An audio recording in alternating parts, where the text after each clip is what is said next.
The Winter Tree by Georgina Lewis. Read by Jill Greenacre. Chapter 6. The Bride. On Hester's 18th birthday, David Penkeven asked her to marry him. It had been expected for a year or so beforehand, and David was a nice enough chap, kind, charming and handsome in a boyish, healthy sort of way. As one of the ringers, he was a frequent visitor at home, and my parents liked him well enough and seemed to approve of the match. "I think he's right for Hester," Mother would muse, half to herself and half to me, over the dishes as she washed up and I dried and set the things aside. "Don't you think so, Abby? I think David will make her happy, I truly do." Whether Hester would make him happy did not seem to concern Mother. She had a little frown between her eyes and a faraway look, as if she were trying to see into the future at a picture which, in its inevitable way, meant Hester and David and babies. "They'll make a handsome couple, that's for sure," I agreed wryly, "and I certainly think he loves her." There had been ample evidence of that. David arriving regularly to take Hester out, a long stream of cards and presents on her birthdays and at Christmas, and anonymous ones on Valentine's Day. David's eyes softened when they looked at her, and he straightened his tie and cleared his throat nervously when she appeared, and was forever touching her arm, her hand, and pulling out chairs for her to sit in. Oh, David Penkeven loved her, no doubt of that. No doubt at all, if that is what love is. I once thought to mention my growing fears about such a match to Mother, but in truth, what could I say? They were all so happy about it. My father briskly jovial, Perrin and the other ringers delighted, and Lissy shy and excited at the prospect of wearing a long dress and being a bridesmaid. So who was I to cast a doubt over all that happiness? But I did try, just once, to voice my vague apprehension. We were in the kitchen one June afternoon that year, Mother and I shelling peas. I was perched on the table, eating half the ones I popped out of their crisp jackets, and Mother was rapidly and steadily adding hers to the growing heap in the blue saucepan in front of her. She paused for a moment and stretched her plump fingers out in front of her to examine them. "Dear me," she said, "all these vegetables. My hands are some stained, Abby. I'll have to get to work with a lemon before the wedding. David won't want a mother-in-law with hands like these." She glanced at me. "You do like him, don't you, my love? You do think he's right for Hester?" She was tending to talk along these lines lately, as if the slight doubt was there, half obscured. "Oh, yes, I like him well enough." I paused. Here was my chance. "But, Mother, what about Joseph?" She stared at me. "Joseph?"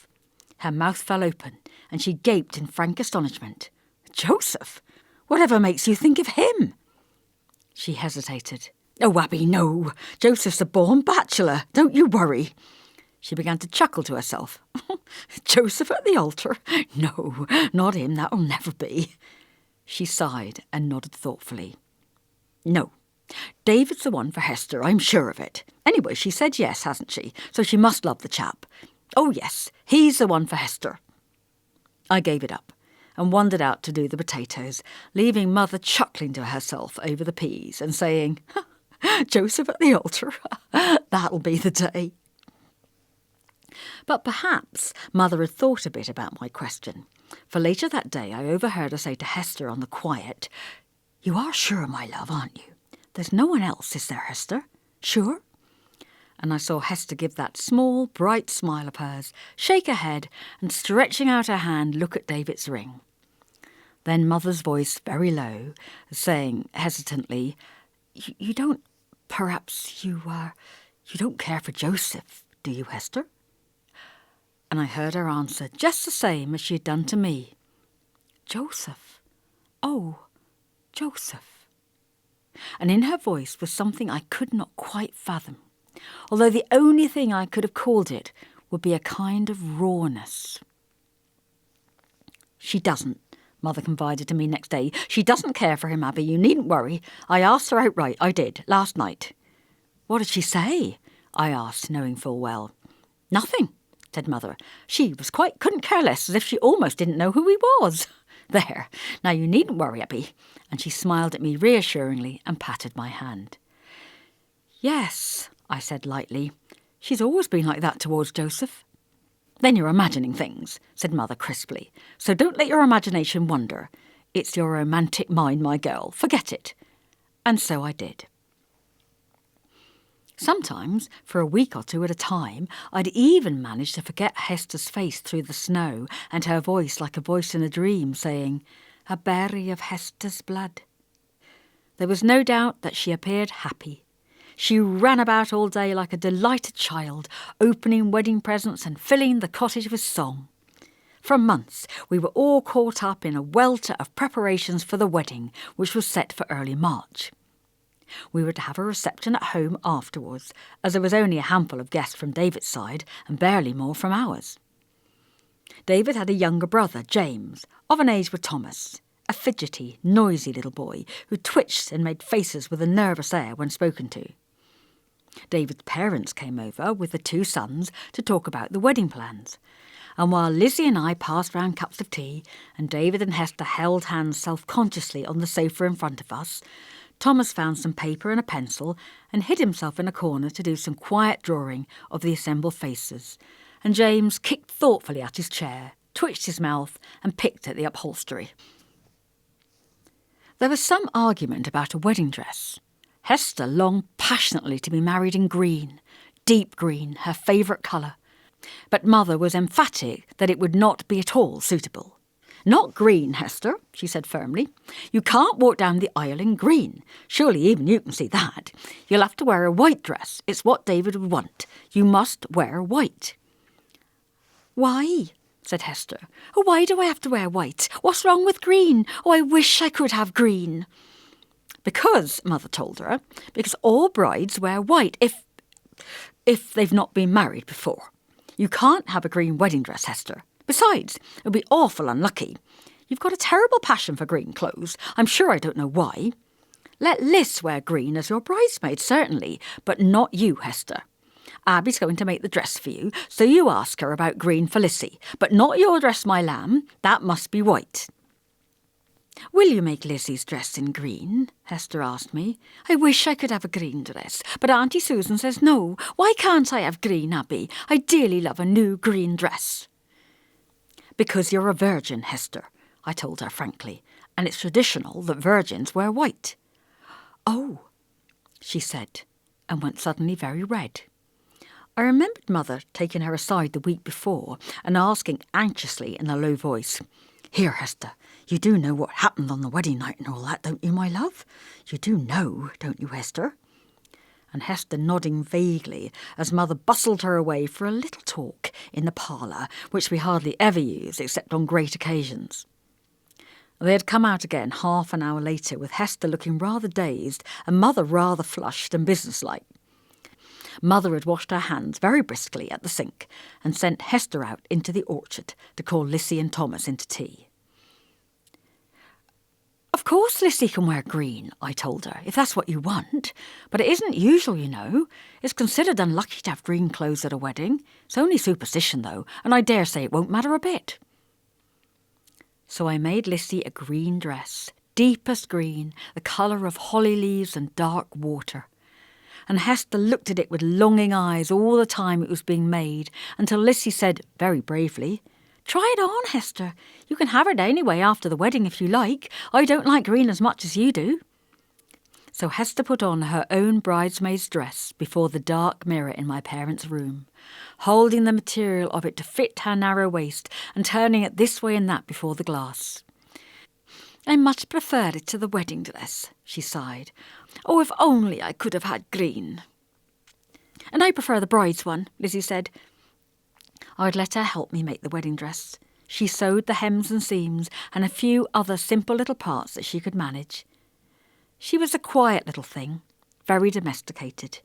She loved nothing better than cooking and cleaning and pottering about round the house, tidying up after all of us. At 13, she was rather round and shapeless, but of so placid a nature that it was difficult to find fault with her, even if we'd wanted to, which we didn't. She was still at school, of course. Her favourite lessons were cookery and needlework, and there was no doubt at all as to where her talents lay. Under Mother's watchful eye, she made a splendid wedding cake, and Mother iced it with green icing at Hester's request. For the last week before the wedding, it sat on a plate in the pantry among the wine jars, picking up the scent of yeast.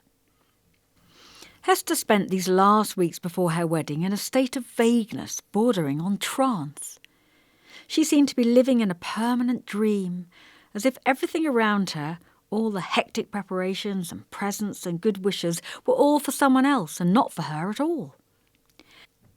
I wondered if she was happy at the thought of being David's wife, and I wondered also how she would have felt if she had been marrying Joseph instead. She hardly ever had occasion to see him now, as we had grown too old to run about the churchyard or come upon him in the lanes. We still saw him in the congregation on Sundays, but he sat right at the back and never spoke, and afterwards was away before everyone else. I used to wonder sometimes why he had never learnt to ring, for most of the able-bodied men in the village could put their hands to a rope, even if they were not regular ringers. I suppose it was because Joseph was such a solitary man, preferring his own company and his pipe. Mother sent him a wedding invitation, but he never replied, which hurt her feelings a little. But she shrugged, putting it down to his unsociability, I think, and forgot it. Our childhood was behind us now. Hester's days of taking flowers to her anonymous grandfather were over. Some weeks she forgot altogether. But the night before her wedding day she remembered. I found her in the orchard, picking snowdrops and a few straggly primroses to go with them, and she asked me if I would go up to the churchyard with her to do the grave for the last time. She was wearing a faded yellow dress that had once been one of mine. It had not done much for me, and I'd willingly handed it over. She looked young and fresh and oddly vulnerable in it, and her rich hair the colour of the narcissi under the trees. I had merely looked young. "Come with me, Abby," she pleaded, "for the last time. Please, I'll never go again after today." "Surely you will," I said. You always want to do the grave, Hester." "No, I won't," she said. "David thinks it's silly. Oh, he doesn't say so, but I know he thinks it is. Come with me, Abby. It'll be the last time. You've never thought it silly, ever. You've always understood." Have I wondered, as I followed her up the lane. Has anyone ever understood Hester? Certainly not David, who was as unimaginative as a bar of soap from what I could tell of him. Although perhaps, if he loved her enough, he would be able to reach across to that far country in which she lived. So I followed her up the lane, clutching the limp bunch of snowdrops.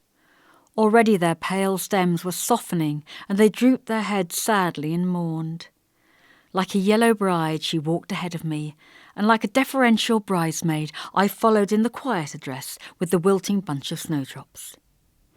It was as if, in the spring evening, we walked to a fairy wedding. Hester walking to meet an immortal lover who waited for her under the churchyard trees, one who had waited there since the beginning of time. The odd fancy crossed my mind that it was death that waited for her there, and I shivered, telling myself that the spring air was giving me foolish thoughts, but the feeling lingered oddly and cast vague, shadowed fingers across the warm spring day. We made our way like this to the grave of Isaac Bartholomew, abandoned for some months now, and Hester reverentially removed a few dead remnants of the previous bouquet from the cracked vase Mother had given her to replace the jam jar. I handed her the flowers and then went to move away, feeling that on this last day of her childhood she would prefer to be alone with her ancestor who was no ancestor. I'd only taken 3 or 4 steps when she realised what I was doing and called out to me in sudden passion, "Abby, don't go! Don't leave me alone with him! I can't bear it if you go!" I turned back at once, and she was trembling. I knelt beside her and patted her hand as if to soothe a frightened child. "It's all right, Hester, I won't go. I thought you'd like to be alone, that's all." "No," she said. "Don't leave me here with him on my own, Abby. You put the flowers in this time, I'll get the water. But not for a minute. Wait a minute first." I nodded and sat on the end of a grave, humming a little to myself until she was calm again. "Better now?" I asked her at length. She nodded. What was it that upset you? I asked. I don't know. Just a feeling. I often get it up here. What sort of feeling? Frightened? No, not frightened. It's very real when it comes. Not like being afraid at all, just very real. She sighed. I'm all right now. I'll go and get the water. Are you sure? She nodded and went off. And while I waited for her to return with the filled bottle, I amused myself pulling out some shreds of moss and weed from in between the cracks. She'd been away for about 10 minutes before I realised that she'd been gone too long merely to fill a bottle with water. I began to grow restless and sighed with slight irritation. Where had she got to now? I waited a few more minutes and still she had not returned. Puzzled, I went to look for her. I found her almost at once.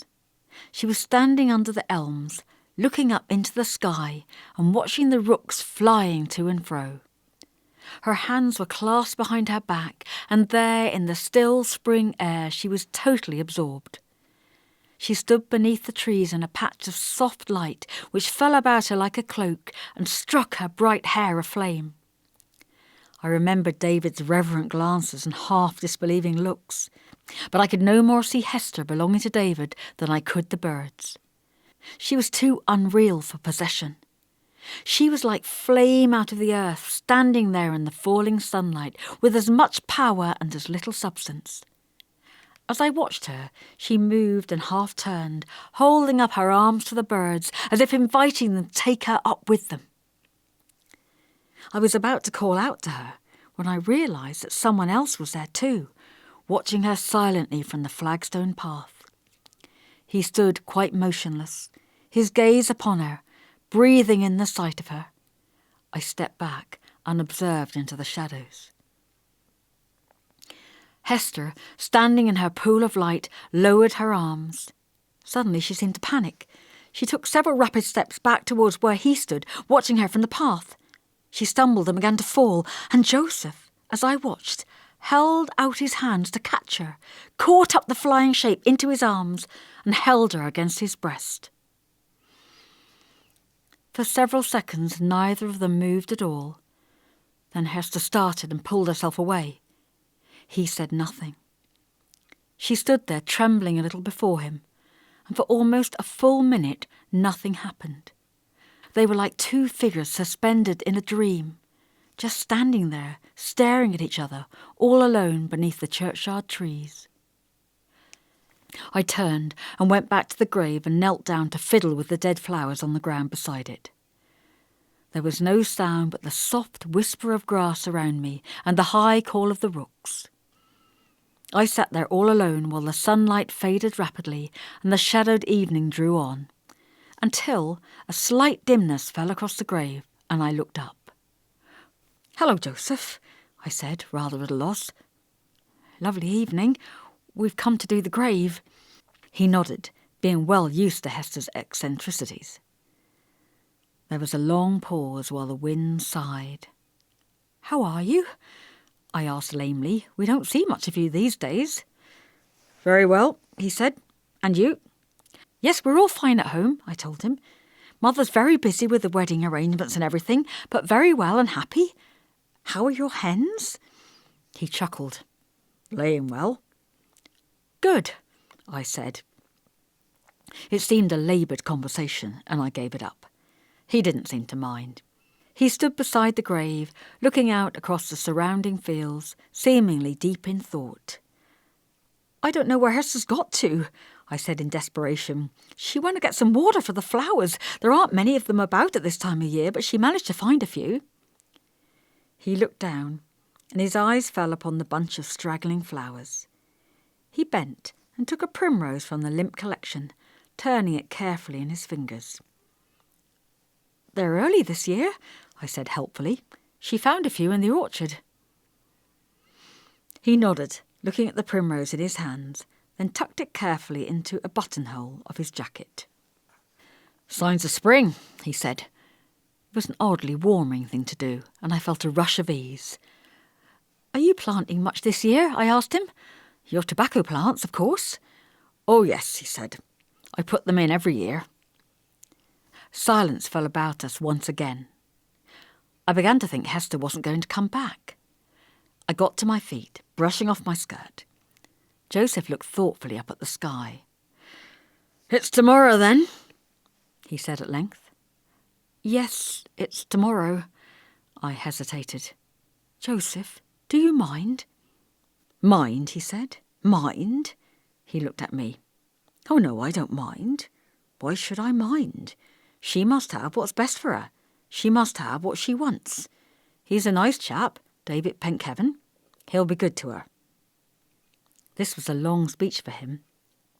I looked at him, seeing him clearly for the first time in years. A little older, new lines around his eyes, the firm line of his kindly mouth. "But, Joseph," I began, you don't—" I couldn't finish a sentence. It was no good. It was not my place. It was not my responsibility. If these two couldn't see that they were made for each other, twin souls, fire and earth, tree and trembling leaf, fashioned from the same stuff, then it was not my place to tell them so. But all the same, he seemed to know what I was trying to say. He gave me a long, slow, thoughtful look with his rich gaze, then slowly smiled at me, a particularly generous, loving smile, like to a dearly favoured child offering a buttercup to mend a broken heart. "She don't want me, Abby," he said with a sort of low and scornful voice, and then again, "She don't want me." I knew not what to say. I stood there staring at him wordlessly, and just then Hester came dancing through the arch of the trees towards us, the bottle in her hands. She stopped short when she saw Joseph. The space between them seemed to grow less and then expand again, although neither of them moved an inch. A light breeze had got up and swung about between the headstones. We seemed to be held there in a kind of pause, as if there were a pane of glass between the past and future, dividing the now from what was going to be. Within the moment was the chance to smash the glass, to say a word and change the course of things. But which one of them could say it, and what was there to be said? Today, Hester was a virgin and a bride. Tomorrow, she would be a married woman. Tomorrow, it would be too late, and today was already far gone. Joseph said nothing. He just stood there as he always did, silently watching her. And I remembered another moment like this, on a late summer's evening when we were 12. A small, juice-streaked face, two grubby little hands catching imploringly at his sleeve, and Hester pleading with him while he looked down at her and answered nothing at all. And he said nothing now, as if it were all up to Hester, the decision, if indeed there was one to be made, for I suppose she had made it weeks before. He looked across at her, across the short space that separated them, and he waited. I got up to go, thinking that if there was any chance at all of this moment changing their lives, they would not want me there. "I'll wait for you by the gate, Hester," I said briefly. She nodded, her eyes on Joseph's face, and I left them staring at each other. I looked back before I turned the corner of the church. Hester was on her hands and knees before the grave, carefully arranging her wilting snowdrops. Joseph was standing beside her, watching her, neither of them saying a word. And in the warm spring air, I felt a desolate cold. I sat and waited for her in the lich gate, while a blackbird cast its notes of fluid ecstasy across the evening. And when she came at last, she was holding something in her hand, tight closed. "Well?" I asked her curiously. She bent her head, and shadow fell across her cheek. She looked down at her folded hand and sighed. "Well?" I said again. "What happened? Did you finish doing the flowers?" She looked up at me sideways, with a strange expression in her eyes, a sort of listening look, as if she was straining to hear something far away and almost out of reach. "Hester, can you hear me? Did you do the grave? You look very strange. Are you all right?" For answer, she turned to me and held out her folded hand. "He gave me this," she said, and her voice was low. "He gave me a present, Abby." Show me, I said. What is it, Hester? A wedding present? And she nodded. A wedding present, Abby, but only for the bride, he said. She opened her fingers.